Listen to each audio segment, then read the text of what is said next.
I don't need a expiration date. I give it to myself. Okay, bro. I give it to myself. Makes you happy. I don't know, Yeah, and this is your attitude. What do you want me to all the time. argue with you all day, all night? What do I look like, Gino? I don't like sitting here and arguing. That's why you went to the bar, so they can like a parrot all night. Yakety, yakety, yakety. I'm like, who talks this much, bro?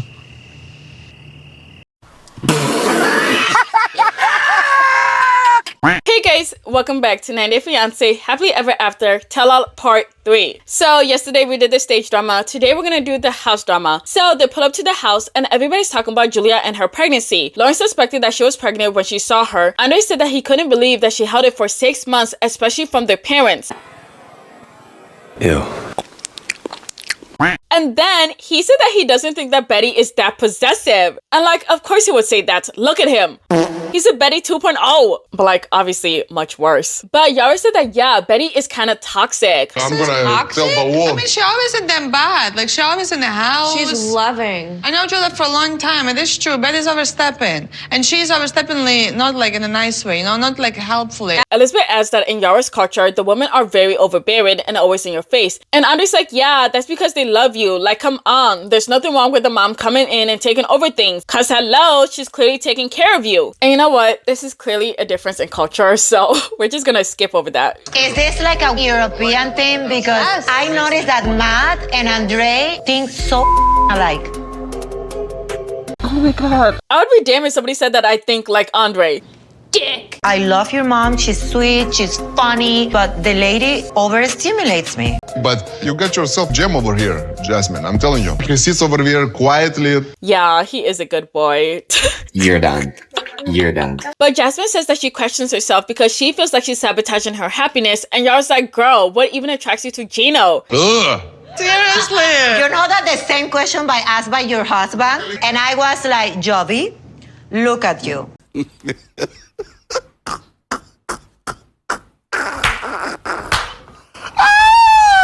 Exactly. Jasmine's like, Yara is a 10 and you're a 3.5. I'm like, damn, Jasmine, that is true, but think it, don't say it. Well, actually, no, it is good that she said it because remember when Jovi was like, oh, Yara used to be so ugly. Jovi, you still are ugly. Sorry. Well, not really. You are a 3.5, you know? And everybody's like, but she loves you. She loves you.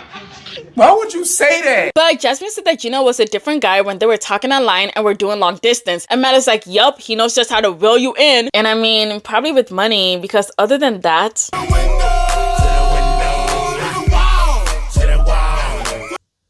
I don't think so. I've been always judged by being in love with Gino. You want somebody who's problematic, so you got somebody to fight with? Yeah. Otherwise, it's not I interesting said no for sex you. for a year. I'm wearing a hat.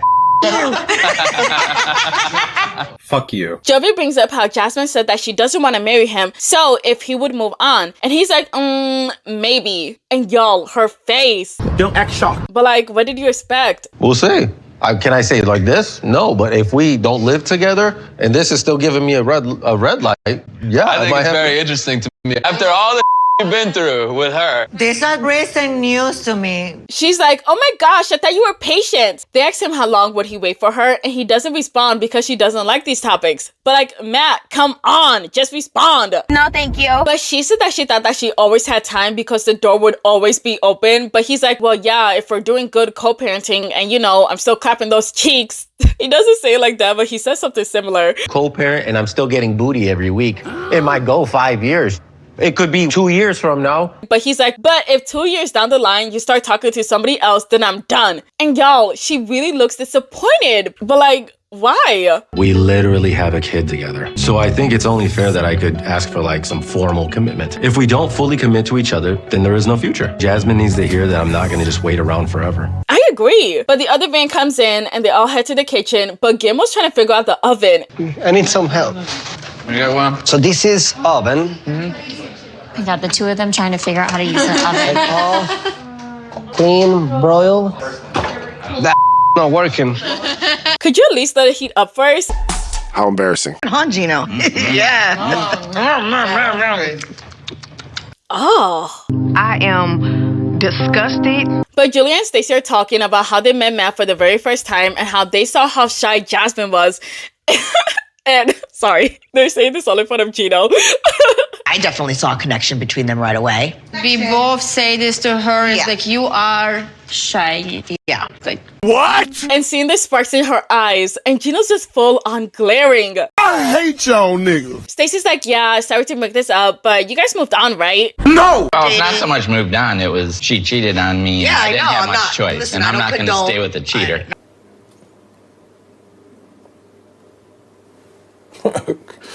Okay. But back to Jasmine, she said that they were playing truth or dare, and then they asked him if he didn't have a baby with Jasmine, would he still want to marry her? And you guys, he said no.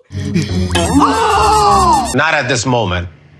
He said that he would date her to see if they were compatible, but it's really weird to marry someone just because you guys have a baby together. And honestly, that shocked me because I thought that he liked her for real, for real. We've been duped. But now he's over here looking like he doesn't remember saying that. Like, what the he would wait for you if it wasn't for a baby? Like, look at his perspective. Switch the roles around. He's in his prime. He's 37. Like, he can do anything right now. She can do whatever she wants too, Andre. Like, what the fuck are you even talking about? Jasmine is an attractive woman, and so I feel like she can get like any guy. Not any guy she wants. Let's be realistic. She can get a guy easily, okay? Unlike Andre, who got like one of the most insecure women ever and only locked her down because, hello, she's insecure. But if you try to get a confident woman, it definitely wouldn't work because no confident woman will get with somebody like Andre. Shut the fuck up. Know your fucking place, trash. But Jasmine said that this would be her third marriage and she doesn't want to jump into it. now you're saying that she should just accept it just because. No. No, it's not because they have a baby. Babe, you don't get married because you have a baby. What the It's in 1875. Yeah. we are? We do get married because of babies. Andre, you're sounding real slow right now. Back to Stacey. She says that she calls Florian like 100 times a day and he doesn't answer if he's coming back to Miami or not. So yeah, that's that. I know, it's really sad. Are you coming back to Miami? Oh, Joe back? Oh no! My friends, you ruined my conversation, huh? I mean, you saved the day, my friend. Amen. Anyways, Jovi decides to play a game and yeah, it's really dumb. Stacey starts venting about Florian to Jasmine. Darcy vents about Georgie to Loren. Elizabeth is sucking at Jovi's game. Loren's trying to convince Darcy that Georgie loves her, but with that reaction, I don't think so. He loves you. He really does. Don't lie to me, bitch. Cara then tries to sing, keyword tries. Nobody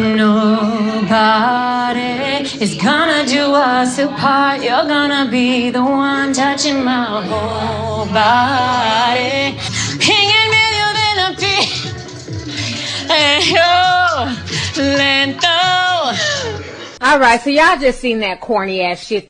I don't like what she be doing with Guillermo because clearly she doesn't want him back, but it's like she wants him to want her back. You know what I mean? Yes, ma'am. I feel like she's trying to seduce him, but it's not working. Also, I remember I saw like behind the scenes clip of them and she was like trying to like talk to him and she like went into his room and got on his bed and y'all, he wasn't having any of it and he was telling her to like get out. Let me see if I can find the clip, then I'll show you guys. Hi. What?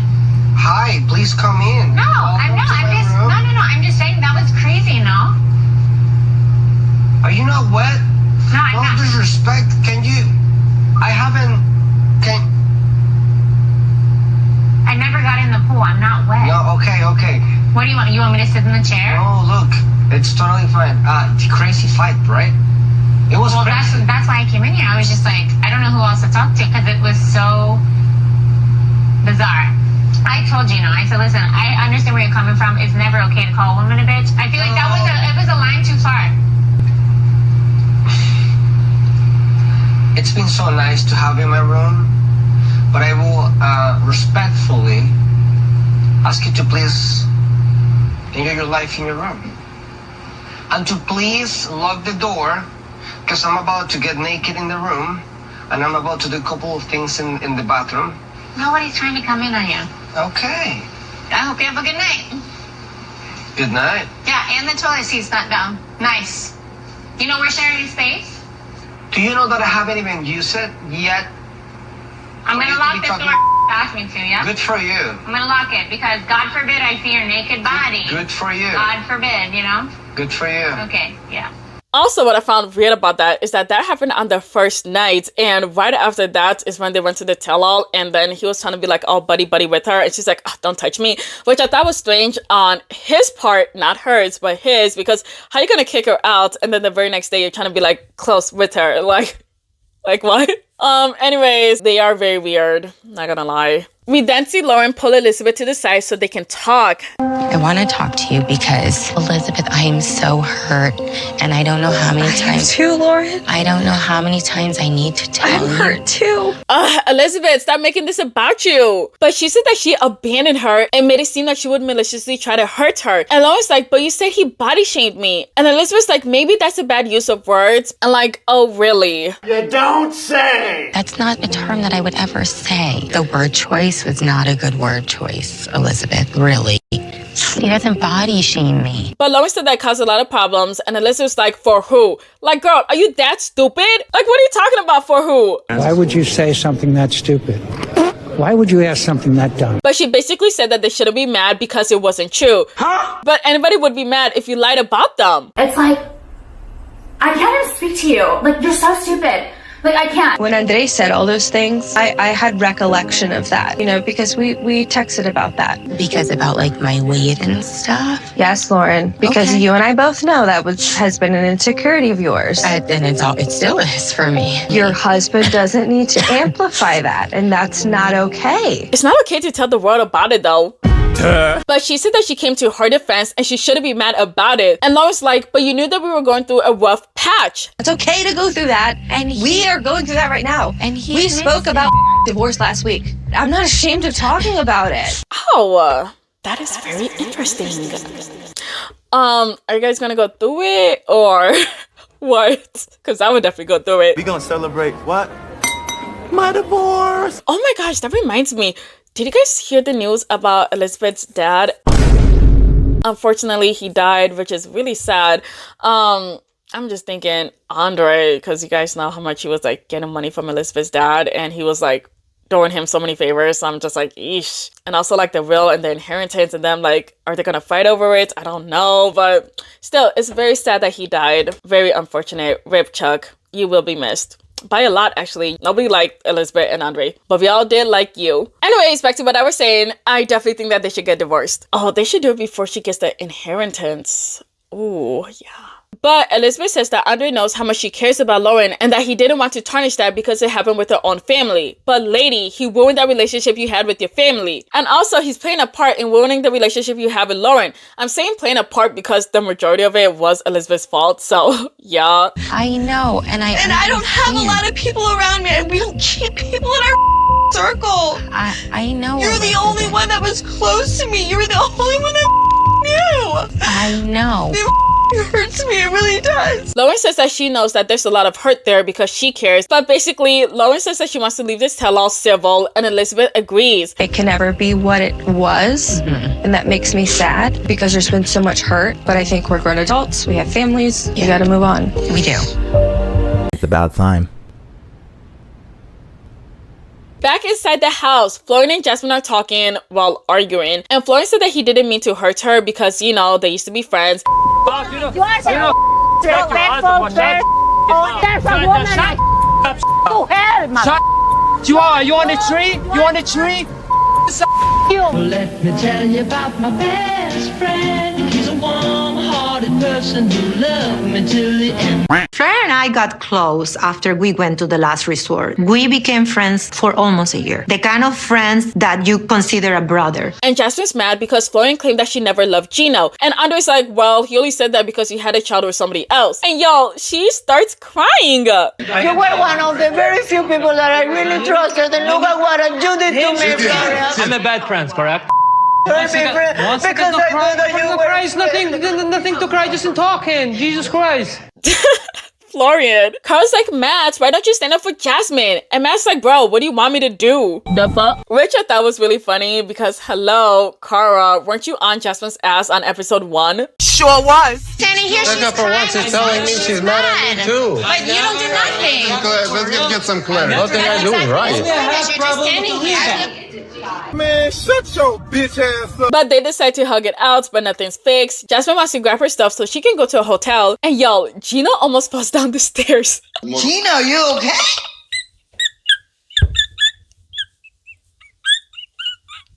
Play it back.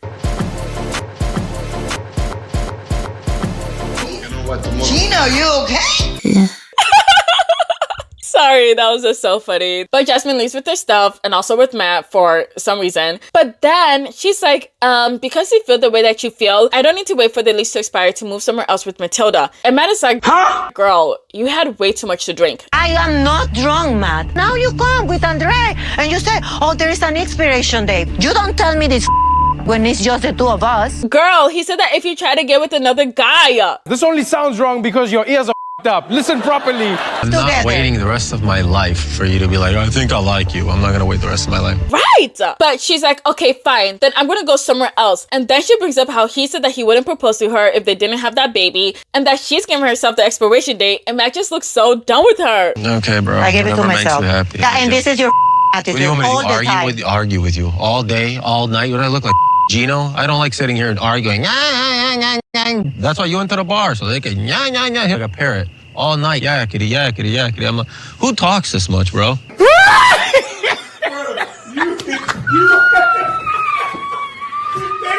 Oh my gosh, Matt was so funny for that. And y'all, her face.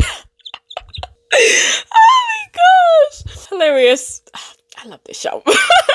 Like, bro, I love it. He said he's tired, and she's like, you're telling strangers they set expiration dates. And he's like, well, yeah. But he brings up how could she commit to Gino in 2 seconds, but not him. And because of that, she starts going off about how it took her a whole year to introduce Gino to her children and her mother. And it ended up with the American holding all the power. And if she doesn't behave, she's getting deported. And y'all, Gino then walks out. And I'm gonna take my sweet time if I ever get married.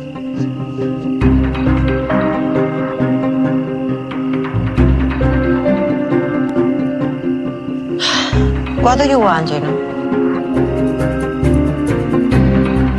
Honestly, yeah, what do you want?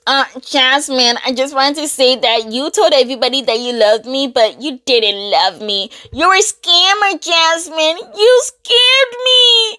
Oh, wait. Wait. You're a user, Jasmine. You used me. Girl, stop playing with us right now. Like, we really don't feel like... Anyways, that's the end of this video. Thank you so much for watching. Please leave your thoughts in the comments below. Please like, share, subscribe. Thank you. Bye. Hey guys, welcome to the after show. So today on Reddit, we're gonna read Am I the Asshole? And this title is Am I the Asshole for telling my sister-in-law to walk her daughter to school? I, 23F, am a university graduate and live at home with my mother. She owns the house with a mortgage that's been fully paid off. I pay her rent around half the market rate for our area and do most of the housework. Me and my mother both work a lot. I work in healthcare and work irregular shift patterns, and my mom is self-employed and occasionally has to travel for work. My brother, M31, his wife, Rose, F31, and her daughter, F6, moved back into our mom's house on Friday. They got a mortgage on a home, but it turned out to have a lot of maintenance issues, the biggest one being with their toilet and shower not functioning. Also, the heating doesn't work. Damn. It's estimated to take at least a month to fix everything, so in the meantime, they're staying here. Rose came to me and asked if I could take the daughter to school, as her school is a 5-minute drive from the hospital. Normally, their neighbor, who has a child the same age, would take her to school, but that's no longer an option. My brother works full-time, and his shifts clash with doing this. He starts at 7 a.m., and he and Will share a car, as she only works one shift a week on Sundays. I told Rose that I can't commit to taking my niece to school every day. She needs to be dropped off at school for 8 a.m., and sometimes I'm doing overnight shifts that don't finish until 9 to 10 a.m., or I'm doing shifts that start really early in the morning. Will's got a bit upset and asked why can't I just explain to my boss that I need to be available for school drop-off. Oh, that's kind of entitled of her to say. Stop with the rudeness. We just met you. She didn't wait for an answer and said that she knows that it's not that simple, but she needs me to help her. In my job, if you start requesting restricted availability, they will give you way less shifts. I couldn't understand why Rose wouldn't walk her daughter to school as it's a 15-minute walk from our mom's house. Girl. Just walk. Bitch, y'all hoes got me fucked up. It's a 15-minute walk from our mom's house to get there with no hills and plenty of safe crossings. What is her problem? And also, it's only for like a month, so it's really not a big deal. Rose and the daughter don't have any health conditions that would make this not doable. I asked Rose why couldn't she just walk her daughter to school, and she said that it's too far to walk with a young child. She's 6. The fuck? I'm pretty sure my mom walked me to school when I was like around that age, but it was also like a 15-minute walk. It wasn't that bad. Also, she had like my brother and my sister. They were both 4, and she also had like my little sister who was like 2. She would walk all of us to school. Also my older sister as well. Yeah, everybody was walking to school. Okay, my mom could do it with 5 kids. I'm pretty sure she can too. I showed her the distance on Google Maps. I assumed she wasn't aware of how close it was, and she said again that it was way too far. Man, you stupid bitch. I said to Rose, I think that's her best option, but I cannot take her daughter to school every day. Later that day, my mom told me that Rose came to her really upset that I refused to help. My mom says she knows I normally work irregular shifts, but it'd be a really nice thing for me to do. I mean, I guess it would be nice, but can she do it? No, she can't. She's not saying that she doesn't want to do it. She's saying that she can't do it. I feel like I'm going crazy because when I was a kid, I went to the same school and my mom walked me there and back from this house. I said no, and my mom said, that's fine, I understand. Okay, problem solved. Now I've got my brother calling me selfish, and he said that it's a small act that even the neighbor could do it, and I'm refusing. Okay, her sister-in-law is saying that she should switch shifts. How about her brother? Why can't he just switch shifts if it's like that easy? Am I really such an asshole? No, you're not. But let's read these comments. Not the asshole. If your brother is so adamant that shifting your work schedule is such a reasonable request, tell him to change his own. Exactly. I said dad should be stepping up. If he can't change his work schedule to accommodate it, why would you be able to? Who gets to leave early for school drop-offs? Your sister-in-law needs to stop being lazy. Seriously, it's only for a month. Yes, I said that too. She really is being lazy. If you can't do this for a month, they can walk to school for a month, or brother can find a friend from work to get a ride from so sister-in-law can have a car.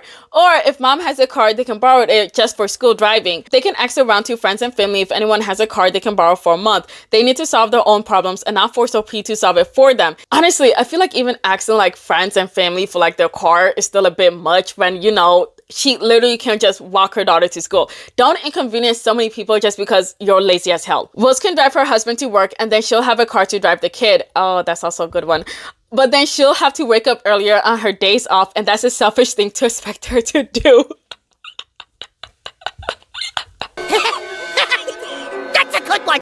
Anyways, that's the end of this video. Thank you so much for watching. Please leave your thoughts in the comments below. Please like, share, subscribe. Thank you. Bye.